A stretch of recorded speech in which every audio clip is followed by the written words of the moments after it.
Eu sou o Rubens do portal Aprendendo Inglês e eu vou falar hoje para vocês de alguns dos mitos que atrapalham muito o nosso aprendizado da língua inglesa. Um dos principais mitos diz respeito à leitura. Quando nós lemos um texto em inglês, nós pensamos que temos que entender todas as palavras, temos que conhecer todas elas indistintamente.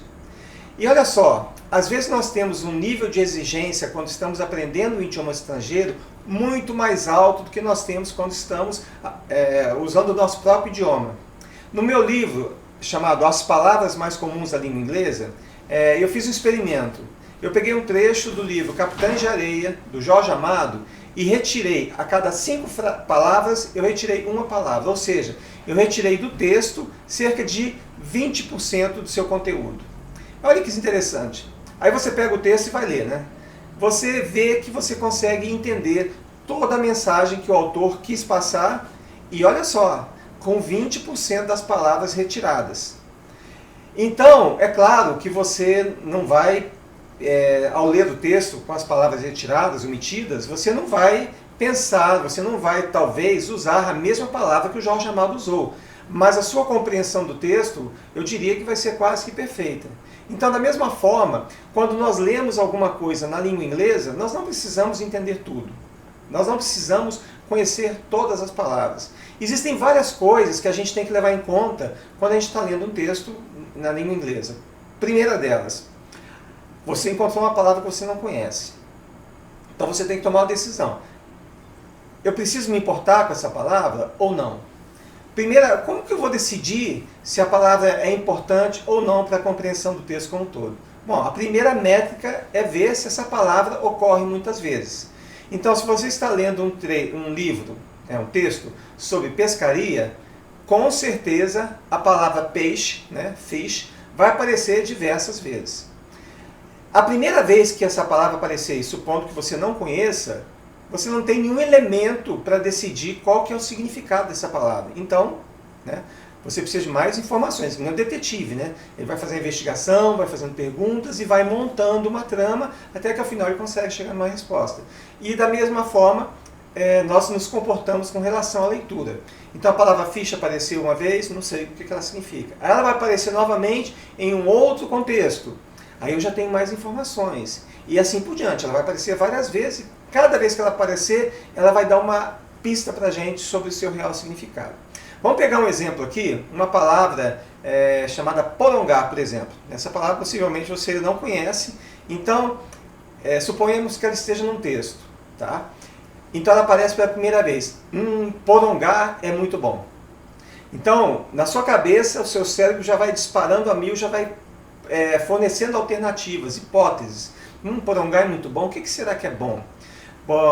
Por exemplo, uma boa refeição, dormir bem, que mais? Assistir um filme de TV, um filme que você goste. Enfim, o seu cérebro vai montar uma matriz de possibilidades daquelas coisas que você gosta. Aí, mas não dá para saber o que é. Aí você continua, eu porongo de noite. Então você já restringe as possíveis hipóteses, as alternativas que você tem àquelas coisas que são boas e que você faz de noite. Então, por exemplo, a sua caminhada, a sua corrida, dormir e por aí vai. Aí você vai caminhando mais para frente do texto e você encontra a palavra novamente. Depois de uma noite bem prolongada, eu sou uma outra pessoa. Então aqui já dá o clique. De todas as hipóteses que você montou, você já chega numa conclusão. Prolongar é dormir, tá certo? Então é assim que se dá o aprendizado de palavras novas ao ler um texto, sem que nós precisemos olhar no dicionário, tá certo? E, bom, então eu falei isso das palavras importantes. Agora vamos supor, uma palavra que apareça no texto inteiro apenas uma vez, você acha que ela é vital, ela é fundamental para a compreensão do texto? Muito provavelmente não. Nos textos que eu publico no portal Aprendendo Inglês, são histórias, são músicas e textos de todo tipo, eu coloco, sempre coloco a versão em inglês, a tradução para o português, o áudio em 2 velocidades, a velocidade normal e a velocidade reduzida em cerca de 20%, e ao final eu coloco uma tabelinha com a contagem das palavras naquele texto, de forma que você possa saber, quando estiver lendo aquele texto, quais são as palavras mais fundamentais. É claro que essa tabela é apenas para te auxiliar. que você mesmo, ao ler o texto, você vai intuitivamente descobrir quais são as palavras mais comuns, tá certo? Então, por que eu digo agora, novamente, porque isso daí é um obstáculo para o aprendizado.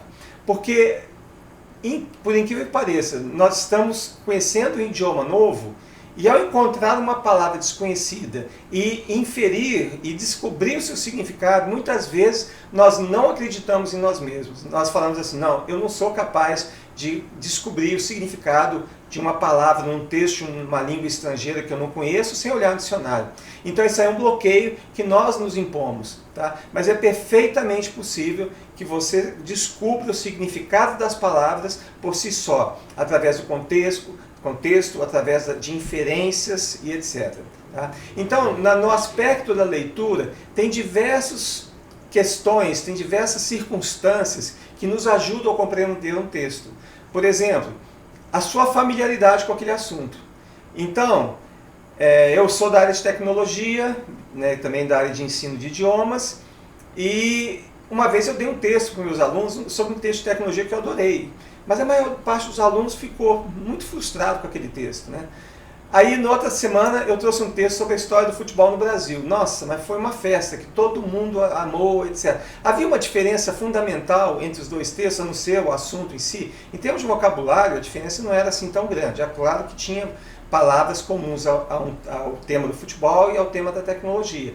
Mas em si, a complexidade era mais ou menos parecida. A grande diferença é que a maioria das pessoas, dos alunos, eles eram familiarizados com futebol, mas não eram com tecnologia. Então a compreensão foi muito maior. Tá? Então eu até digo, né, para você aprender a ler bem inglês, você deve ler também muito em português. Porque quando você lê alguma coisa, você está absorvendo informações.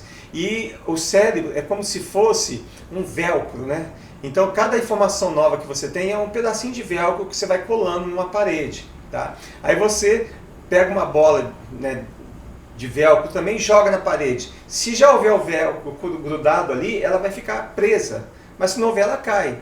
Então, esse velcro que você põe na parede seria o nosso conhecimento prévio. Tá? Então, quando você adquirir um conhecimento novo, esse conhecimento vai grudar, né, porque você já tem um conhecimento prévio. Então, é muito importante você desenvolver a sua cultura, você ler, porque esse tipo de leitura, né, a absorção de informação vai facilitar muito que você absorva novos conhecimentos. Quer dizer, quanto mais a gente estuda, mais fácil fica aprender, tá bom? Então, só para sintetizar, tá? Eu falei hoje para vocês da leitura na língua inglesa. E qual que é o mito? O mito é que nós temos que entender tudo que nós lemos, o que é mentira, não é verdade, tá? Você pode sim ler um texto e você pode não entender algumas das palavras e mesmo assim obter uma compreensão, né, bastante boa de todo o texto, tá bom? Então, da próxima vez que você for ler um texto em inglês, relaxa, tá? Extraia a informação que você conseguir. Se for uma informação absolutamente essencial, você pode olhar no dicionário. Caso contrário, não olhe no dicionário, porque se você ficar olhando no dicionário, é aquela informação que você vai absorver e vai esquecer rapidamente, tá bom? Então, é só isso por enquanto. Eu vou continuar falando sobre o tema da leitura, é um assunto bastante grande e eu vou abordar esse assunto em outros vídeos também. Então, se você gostou desse vídeo, tá, não se esqueça de se inscrever no canal e se você já está inscrito, ative o sininho para que você receba notificações sempre que for publicado alguma coisa nova por aqui, tá bom? E não se esqueça, se você gostou, dá um like, dá um joinha lá para mim, tá bom? Então, muito obrigado e até a próxima.